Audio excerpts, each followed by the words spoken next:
नमस्कार, आप देख रहे हैं संसद टीवी। आपके साथ मैं हूं दीक्षा कोहली। इस वक्त हम हैं संसद के नए भवन के निर्माण यानी कंस्ट्रक्शन साइट पर और हम यहां पर आज आपको मिलवाएंगे यहां इस कंस्ट्रक्शन साइट की सेफ्टी टीम के साथ। दरअसल किसी भी कंस्ट्रक्शन साइट को बनाने से पहले, यहाँ पे काम शुरू होने से पहले एक सेफ्टी टीम को तैयार किया जाता है। इसे हम इस तरीके से समझ सकते हैं कि अगर हम सड़क पर हैं तो लाल बत्ती हमें रोक देती है। ये हमारी सुरक्षा के लिए है ताकि ट्रैफिक आवाजाही अच्छे से चलती रहे। लेकिन कंस्ट्रक्शन साइट पर हरी टोपी वाले जहाँ भी किसी काम में चूक देखते हैं तुरंत रोक देते हैं, क्योंकि उनकी एक ही प्रायोरिटी होती है यहाँ पर मौजूद तमाम वर्कर भाइयों की सुरक्षा, और उस सुरक्षा को लेकर वो सदैव तत्पर रहते हैं और इसी तत्परता के साथ अपने कार्य को कुशलता के साथ करते हैं। आइए जानते हैं इस कंस्ट्रक्शन साइट पर जो सेफ्टी टीम थी उसने कैसे काम किया और क्या थी उनकी सबसे अहम जिम्मेदारी। नमस्कार सर, क्या नाम है आपका? और मैं जानना चाहूंगी साथ ही ये जो सेफ्टी टीम है, इस सेफ्टी टीम में कितने सदस्य हैं, कैसे शुरू हुआ यहाँ पर सेफ्टी टीम का गठन और क्या थी आपकी अहम जिम्मेदारी? मैम, मेरा नाम लोकेश रसानिया है और मैं इस संसद भवन का सुरक्षा अधिकारी हूँ, सेफ्टी इंचार्ज हूँ। हमने जब इस काम को शुरू किया तब हमने 80 लोगों की टीम का गठन किया, जिसका प्रमुख उद्देश्य प्रत्येक वर्कर भाई को और समस्त कर्मचारी जो इस प्रोजेक्ट से जुड़े हैं उनको सुरक्षा प्रदान करना था। और उसके लिए सबसे पहली चीज हर व्यक्ति को सेफ्टी इंडक्शन से गुजरना होता था। सेफ्टी इंडक्शन बहुत ज़रूरी था। यहाँ पर काम करने वाले प्रत्येक वर्कर भाई ने एक इंडक्शन प्रक्रिया से होकर यहाँ पर अपनी पकड़ बनाई और काम किया। आइए जानते हैं क्या है ये इंडक्शन की प्रक्रिया। इंडक्शन मैम, जैसे कि साइट पर कोई नए कर्मचारी भाई लोग जो साइट पर आके काम करते हैं उनके लिए हम साइट पर एक इंडक्शन करते हैं उनका। उसमें हम बताते हैं उनको साइट पर उनको काम कैसे करना है।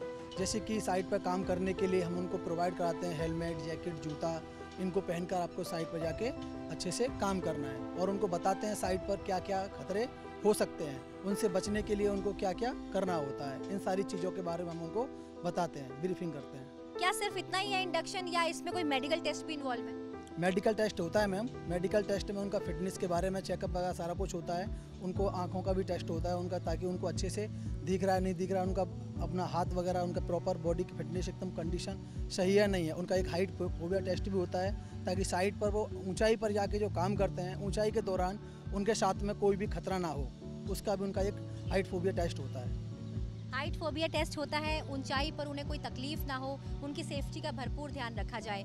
ऊंचाई पर काम करना बहुत आसान नहीं होता, लेकिन फिर भी यहाँ पर जो लोग काम करते हैं उनकी सुरक्षा का भरपूर ध्यान रखते हैं। जितने लोग ऊंचाई पर काम करते हैं उनके लिए एक सेफ्टी बेल्ट बहुत ज़रूरी होती है। वो सेफ्टी बेल्ट किस तरीके से उन्हें सुरक्षित करती है और अगर कोई चूक हो जाए उनसे तो आप उनकी मदद कैसे करते हैं? जी मैम, सेफ्टी बेल्ट 1.8 पे हम सेफ्टी बेल्ट लगवा देते हैं। उसके बाद जब बेल्ट लगवाते हैं, कभी कभी वर्कर भाई क्या करता है, बेल्ट का एक हुक लगा देता है, एक छोड़ देता है। उसके बाद उसके लिए हम लोग जाते हैं, उसको बोलते हैं, समझाते हैं, प्यार से समझाते हैं वर्कर भाई को कि आप बेल्ट लगाइए, दोनों हुक लगाइए। और चढ़ने का उसको तरीका समझाया जाता है, आप कैसे चढ़ोगे बेल्ट लगा के, 1 बाय 1, एक हुक लगाएगा एक नीचे लगाएगा, उस तरीके से वो बेल्ट को यूज करता हुआ जाएगा। उसके लिए फिर प्लेटफार्म बना होगा, वहाँ पे जो प्लेटफार्म होगा उस पर खड़ा होकर आदमी काम करेगा। और अगर वो ये सेफ्टी बेल्ट नहीं पहनते तो आप उन्हें कैसे कन्विंस करते हैं कि ये सेफ्टी बेल्ट पहननी जरूरी है? क्या होता है मैम, एक्चुअली कभी कभी बंदा नहीं पहनता है तो उसको नीचे बुलाया जाता है। अब पहली तो बात चढ़ने नहीं देते, अगर चढ़ भी गया किसी कारण से तो उसको नीचे बुलाया जाता है, फिर उसको समझाया जाता है प्यार से। उसको क्या करते हैं, उसके घर पे फ़ोन करा देते हैं उसकी फैमिली से कि आपने इस बंदे को भेजा है, अब ये बंदा क्या कर रहा है, बिना बेल्ट के काम कर रहा है, बिना सुरक्षा के काम कर रहा है। वो परिवार से उसका प्रेशर बनता है, फिर हम लोग प्रेशर डालते हैं, तो उस वजह से उसको बेल्ट लगानी पड़ती है। प्रॉपर बेल्ट लगा के काम करता है वो बंदा। यानी नज़र हटी तो दुर्घटना घटी, लेकिन बहुत ज़रूरी है कि आपको याद रहे कि आप अपने पीछे एक परिवार को छोड़कर आए हैं। तो जब वो परिवार को बताया जाता है कि ये उन सुरक्षा मानदंडों को नहीं अपना रहे, तो परिवार उन्हें मनाता है कि आपको अपना ख्याल रखना है, क्योंकि हम तभी हैं अगर आप हैं, और आप हैं इसलिए हम आपका इंतज़ार कर रहे हैं।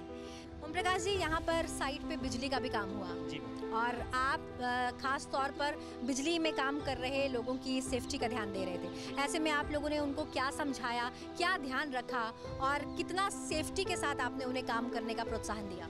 हमारे यहाँ जो कंपनी का रूल्स है, रूल्स के हिसाब से हमारे यहाँ वर्क परमिट सिस्टम चलता है। किसी भी वर्क को करने से पहले हमारे यहाँ परमिट लिया जाता है, किस चीज़ का वो काम कर रहा है। इलेक्ट्रिकल सेफ्टी का, ST/LT लाइन परमिट का लिया जाता है, जिसमें हम इंश्योर करते हैं उस एरिया में आदमी काम करने जा रहा है तो क्या सुरक्षित है, वो वर्कर सुरक्षित है, सुरक्षित एरिया में काम कर रहा है। उसको हम वहाँ पर जाकर वेरीफाई करते हैं कि ये एरिया किस काम करने लायक है या नहीं है। उसके बाद हम वहाँ देखते हैं कि या वहाँ सिट डाउन लेना है। हमारे यहाँ कंपनी का एक सिस्टम है, LOTO system, log out tag out system. अगर हम चालू लाइट में काम करना है तो पहले हमको सिट डाउन का परमिशन लेना पड़ता है। जो भी हायर मैनेजमेंट उसको देख रही है उससे हमको बात करना पड़ता है, बात करके उस परमिट को हमको फॉलो करवाना पड़ता है। उसके थ्रू हम सिट डाउन लेते हैं, सिट डाउन लेकर उसका अर्थ ग्राउंड करते हैं। उसके बाद से हम वर्कर को उसमें इन्वॉल्व करते हैं काम करने के लिए।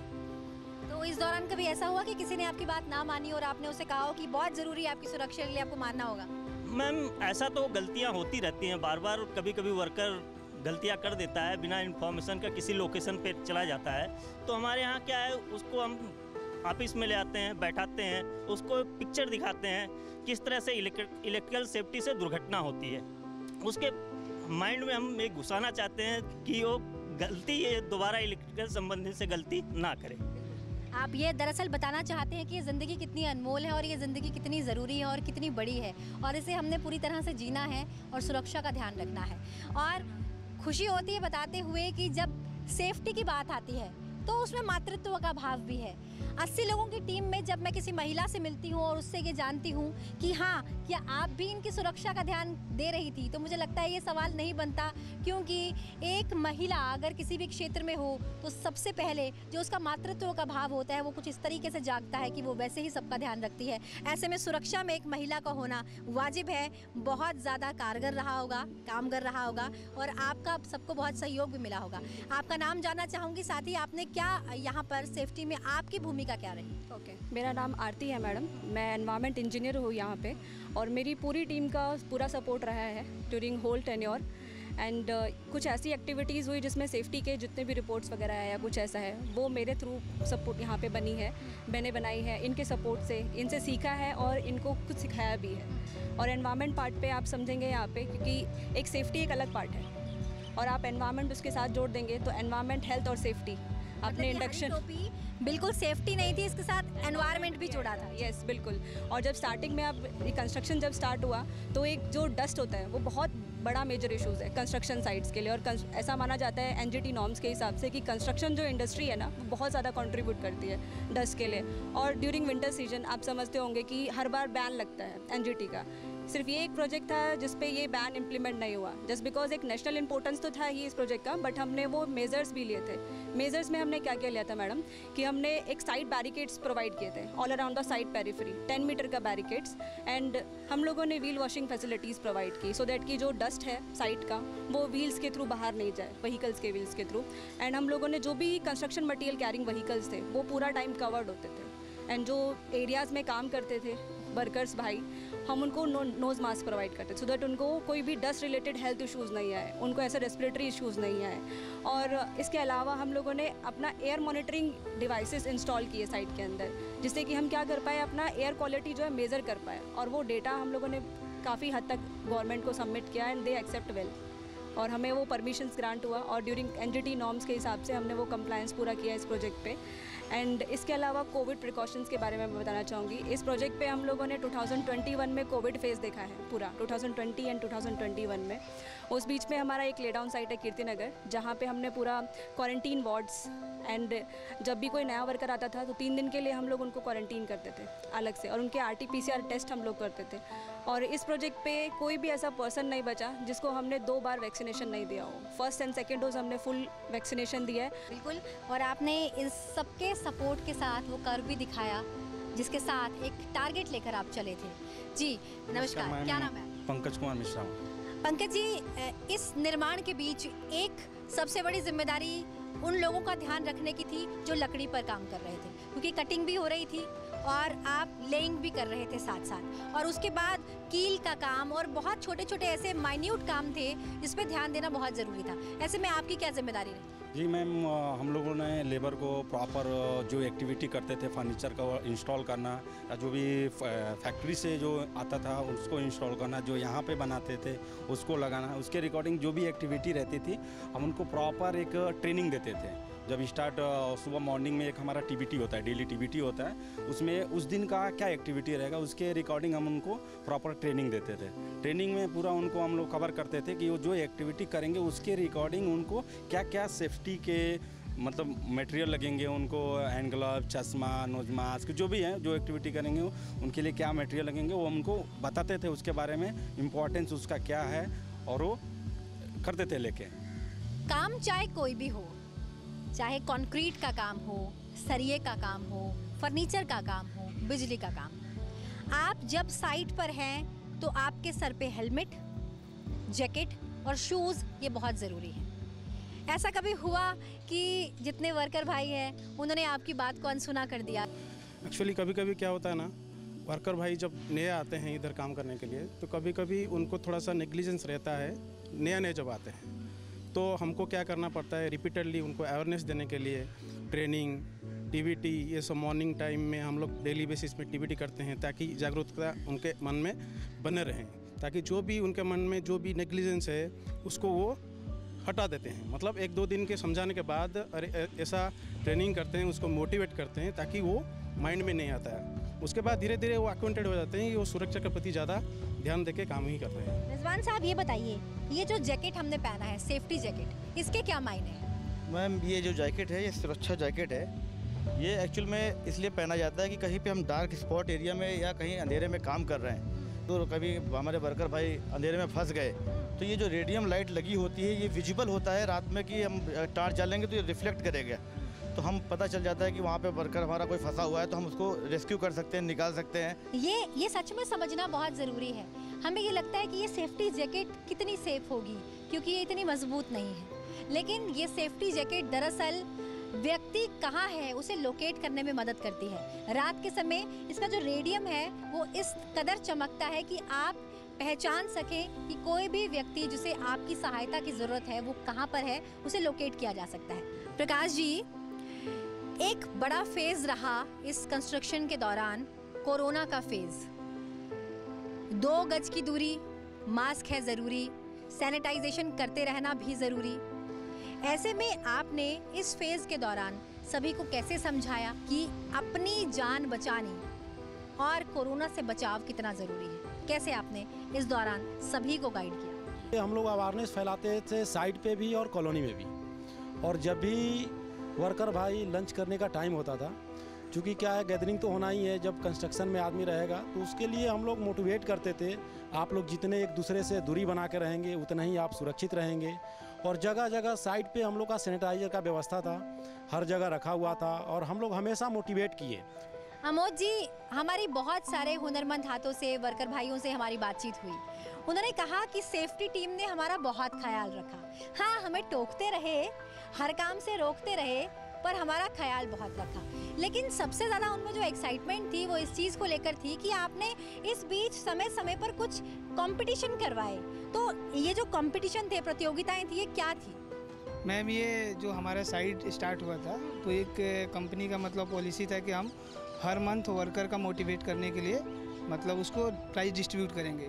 तो उसमें एक क्राइटेरिया था कि जो वर्कर्स कंटिन्यू मतलब ड्यूटी करे अपना, मतलब 26 दिन उसका प्रेजेंट होना चाहिए, और कोई भी ऐसा साइट पे इंसिडेंट होता है छोटा या बड़ा, वो तुरंत कॉल करके और मेरे को इन्फॉर्म करता था। मतलब मैं साइट के सेफ्टी जो भी मतलब था उनको बताता था कि मेरा आप नंबर रखिए, कुछ भी ऐसा इमरजेंसी होता है तो मेरे को तुरंत कॉल करो आप। तो नोट होता था और हम लोग उसको 1 मंथ ऑब्जर्व करते थे। जो भी मतलब है, जैसे नर्सी टीम हो गया, वोल्टास हो गया, हमारी टाटा की टीम हो गई, सभी में से हम चूज करके उसमें से 2-3 वर्कर का मतलब अपने ऑफिस में ले जाकर नाम देते थे और उसको हम सम्मानित करते थे महीने के एंड में।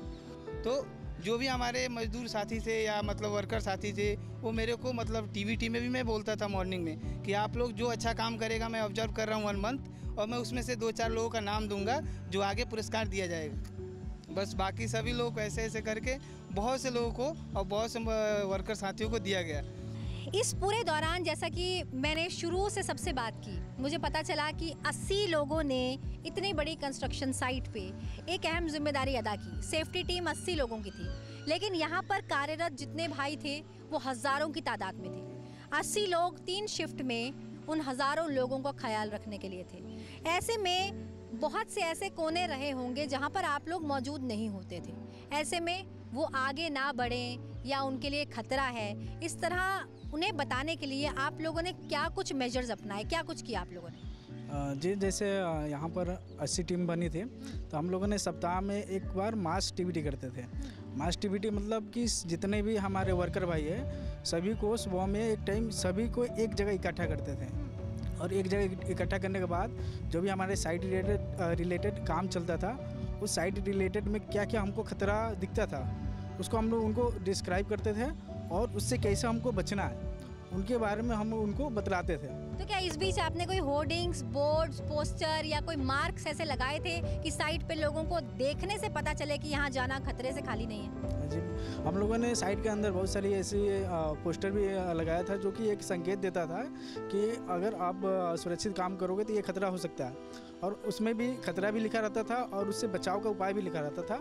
और हम लोग हर एक कॉरिडोर में उसको लगा के रखते थे, और जिधर जो काम चलता था उसके अकॉर्डिंग हम लोग उधर पोस्टर लगाए थे। ये सारी सेफ्टी टीम आज मेरे साथ यहाँ पर मौजूद है, लेकिन इस पूरे कंस्ट्रक्शन के दौरान एक बड़ी और अहम जिम्मेदारी जो इन्होंने निभाई वो थी कि इन्होंने सबका ख्याल तो रखा, लेकिन इस बीच कोई भी कैजुअलिटी नहीं हुई। लेकिन कई लोगों को चोटें आई होंगी, कई लोगों के लिए फर्स्ट एड की सुविधा की गई होगी। इसी बारे में मैं जानना चाहूँगी, तो मैं आप ही से पूछूंगी लोकेश जी, इस दौरान कितने लोगों को, क्योंकि आपने इस पूरी टीम को हेड किया है, तो इस दौरान कितने लोगों को चोटें आई, क्या इसका कोई डाटा है? कितनी चोटें आई और किस तरीके से उनका उपचार किया गया, क्या किस तरीके से उन्हें फर्स्ट एड प्रोवाइड किया गया? देखिए मैडम, हमने यहाँ पे वर्करों की सुविधा के लिए हमारे फुल टाइम यहाँ पे डॉक्टर्स, जिसको हम कंस्ट्रक्शन मेडिकल ऑफिसर बोलते हैं, और उसके साथ नर्सेस की एक टीम का एक बंदोबस्त किया, और उसके लिए साथ में एक एम्बुलेंस फुल टाइम 24/7 उसका प्रावधान रखा, ताकि कोई भी इंजरी अगर साइड पे होती है तो इमीडिएटली उसको फर्स्ट एड दिया जाए, और अगर कुछ मेजर होता है तो उसको हॉस्पिटल भेजा जाए। ये तो व्यवस्था की बात है, लेकिन क्या इंजरी हुई लोगों को और कितनी हुई? उसके बारे में भी आपको मैं बताना चाहता हूँ, क्योंकि कंस्ट्रक्शन ऐसा फील्ड है कि आप 100% सेफ्टी करने के बाद भी छोटी मोटी कट इंजरी या छोटी मोटी फर्स्ट एड केसेस आते हैं। तो हम हर महीने में जो हमारे सेफ्टी स्टैटिक्स बनता है उसके अनुसार अब तक प्रोजेक्ट के निर्माण के दौरान तकरीबन 320 फर्स्ट एड केसेस हो चुके हैं, नियर मिस एक्सीडेंट्स हुए हैं, नियर मिस और डेंजरस ऑकरेंस भी हुए हैं, साथ में कुछ 3 या 4 मेडिकल केसेस भी हुए हैं। लेकिन मुझे ये बताते हुए बहुत खुशी हो रही है कि हमने इस प्रोजेक्ट में अब तक 28 मिलियन सेफ मैन आवर्स का अचीव किया है without any lost time injury. ये हमारे लिए सबके लिए फक्र की बात है। क्योंकि आपने बताया कि आपका भी इंडक्शन हो रखा है, तो अब मैं ये जरूर जानना चाहूंगी, आपसे मैं जानूंगी, आप यहाँ 80 लोग सेफ्टी टीम बनकर लोगों की सुरक्षा का ध्यान रख रहे थे, लेकिन क्या आप लोगों के पास कोई सेफ्टी ट्रेनिंग थी? क्या आपको इसके तहत ट्रेनिंग दी गई थी? क्या आप लोग इसके लिए सही थे? जी मैम, हम लोग क्या है, एक तो पहले तो डिप्लोमा करके आते हैं, डिप्लोमा करने के बाद फिर हम लोग कहीं भी कंपनी में काम करते हैं, तो सब बंदे कोई 8 साल कोई 10 साल एक्सपीरियंस के सब बंदे हैं। उसके बाद सर जो हमारे सर हैं वो हम लोगों को भी ट्रेनिंग देते थे कि आपको हमारी सुरक्षा के लिए, फिर उसके बाद हम वर्कर की सुरक्षा कैसे कर पाएंगे, तो वो चीज़ ट्रेनिंग हम लोगों को सर भी देते थे। और जो भी वर्कर, जो भी स्टाफ है हमारा, कम से कम 10 साल 8 साल का एक्सपीरियंस है, तो कोई चूक होने की तो बात नहीं होगी मैम। 10 साल का एक्सपीरियंस है जिस बंदे को, तो हर चीज़ का ध्यान रखा जाता था उसके लिए। कुछ गलत होते देखते थे, किसी को टोकना होता था, इतनी भीड़ है, आप लोग रोकते कैसे थे? मैम, हमारे पास एक लेज़र लाइट था जो ग्रीन कलर का था, तो हम लोग तो अंदर में हम लोग लेज़र लाइट बार के जो लेबर गलती करता था उसके वो हम लोग लाइट को जैसे दिखाते थे, लेबर समझ जाते थे, और लेबर समझ जाती थी, फिर वो धीरे से आराम से नीचे आते थे। फिर उनको हम बताते थे कि आप क्या गलती कर रहे थे, और वो गलती के बारे में उनको बता के, उनको समझा के, उनको ट्रेनिंग दे के फिर उनको वापस काम पे भेज देते थे। जी, मतलब ये वो टीम थी जो एक विसल के साथ और लेज़र लाइट के साथ लोगों को चौकन्ना करती थी और ये बताती थी कि इस पूरे कंस्ट्रक्शन के दौरान आपको अपनी सुरक्षा सबसे पहले करनी है, क्योंकि आप सुरक्षित रहेंगे तभी आप इस निर्माण में अपना अहम योगदान दे पाएंगे। तो ये हमने बात की पार्लियामेंट की नई बिल्डिंग में कार्यरत सेफ्टी टीम के साथ, जिन्होंने तमाम सेफ्टी मेजर्स को अपनाते हुए यहाँ पर मौजूद हर वर्कर भाई का ख्याल रखा और इस निर्माण कार्य में जुड़े हर हुनरमंद हाथ को ये ज़रूर एहसास करवाया कि आपकी सुरक्षा के लिए हम हमेशा तत्पर हैं, तत्पर थे और तत्पर रहेंगे। आप यूं ही कार्य करते रहिए क्योंकि आपकी सुरक्षा के लिए हम हैं। बहरहाल ये थी सेफ्टी टीम जिसके साथ हमने बात की और जाना क्या थे वो तमाम सेफ्टी मेजर्स।